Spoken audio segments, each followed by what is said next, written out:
আসসালামু আলাইকুম ওয়া রাহমাতুল্লাহ। আমাদেরকে সকলের অগ্রভাগে মসজিদে আসবার বসবার কিছু কথা বলবার এবং শুনবার মতো সুযোগ করে দিয়েছেন, এই জন্য সকলে দিন থেকে বলি আলহামদুলিল্লাহ। আলহামদুলিল্লাহ। গতকাল আলোচনার বিষয় ছিল যে আমরা নামাজের বাহিরে যে 7টি ফরজ সম্পর্কে আলোচনা করতেছিলাম। এক পর্যায়ে আমরা ফরজ, যেহেতু সর্বপ্রথম শরীর পাক করার ব্যাপারে আমাদের যে সর্বপ্রথম ফরজটি আছে সেই বিষয় নিয়ে আমরা আলোচনা করতে যেয়ে আমরা গোসলের ফরজের ভিতরে ঢুকে গিয়েছিলাম। যে গোসলের ফরজ হলো 3টি। তো যে ফরজ গোসল করবে তার জন্য কিছু বাড়তি আমল আছে। সেটা হলো যে জায়গায় নাপাক থাকবে, ময়লা থাকবে, ওই ক্ষত স্থানটাকে সুন্দর করে ডইলে ধুয়ে ময়লাটাকে পরিষ্কার করে ফেলা, এরপরে গোসলের ফরজ আদায় করা। তো বলছিলাম যে সর্বপ্রথম গোসলের ফরজ আদায় করতে যে আপনাকে কি কাজ করা লাগবে, সেটা হলো সর্বপ্রথম নাকের নরম স্থান পর্যন্ত একেবারে পানি পৌঁছে দেওয়া।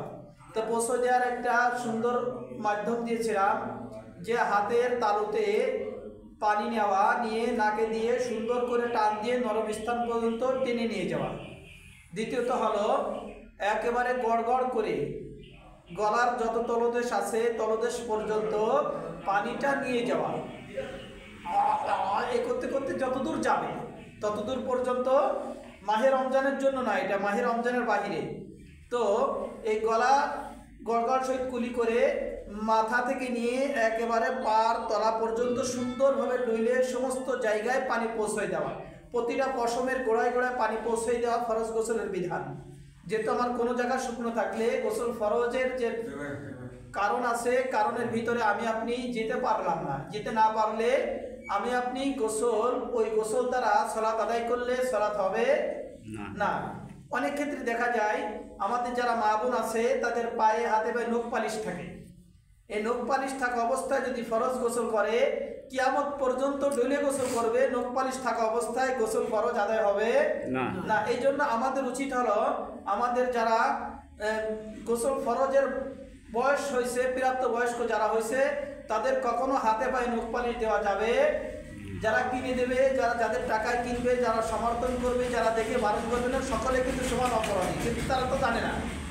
অনেকে জানে না যে নেল পালিশ দ্বারা গোসল হয় না।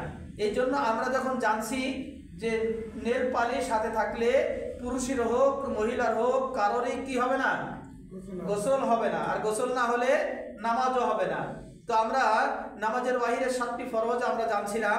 সর্বপ্রথম ফরজ হলো তহারাত অর্জন করা, শরীর পাক করা। তা শরীর পাক করার যতটুকু 2 দিনের আলোচনায় আমরা যতটুকু বুঝতে পারছি, যা আমরা এতদিন যেভাবে গোসল করছি সেইভাবে গোসলের দ্বারা আমাদের নামাজ ক্ষতিগ্রস্ত হয়েছে।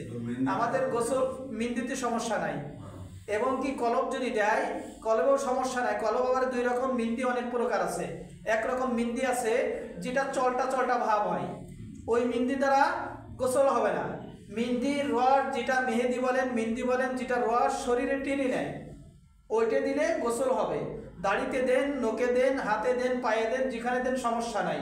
আর যেটা হচ্ছে আপনার চালটা ভাব থাকে, আবরণ থাকে উপরে, একটা নেল পালিশ মতো একটা আবরণ থাকে, এরকম মেহেদি আছে না, ওই মেহেদি ব্যবহার করা যাবে না। ওই মেহেদির দ্বারা কিন্তু চামড়ায় পানি লাগবে না। এই জন্য মেহেদি ব্যবহার ক্ষেত্রেও আমরা সাবধানতা অবলম্বন করব।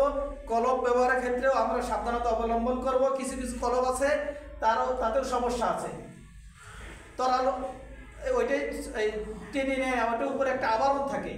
এক কথায় মেহেদি বলেন, নেল পালিশ বলেন, আর আপনার যেটাই বলেন, যেটার উপর আবরণ থাকবে, ওই আবরণ থাকলে ওইটার দ্বারাই ওযু গোসল কোনোটাই হবে। আল্লাহ রাব্বুল আলামিন তহরাত সম্পর্কে যতটুকু জেনেছি আমাদের সকলকে আমল করবার তৌফিক দান করুন। আমিন। আসসালামু আলাইকুম ওয়া রাহমাতুল্লাহ।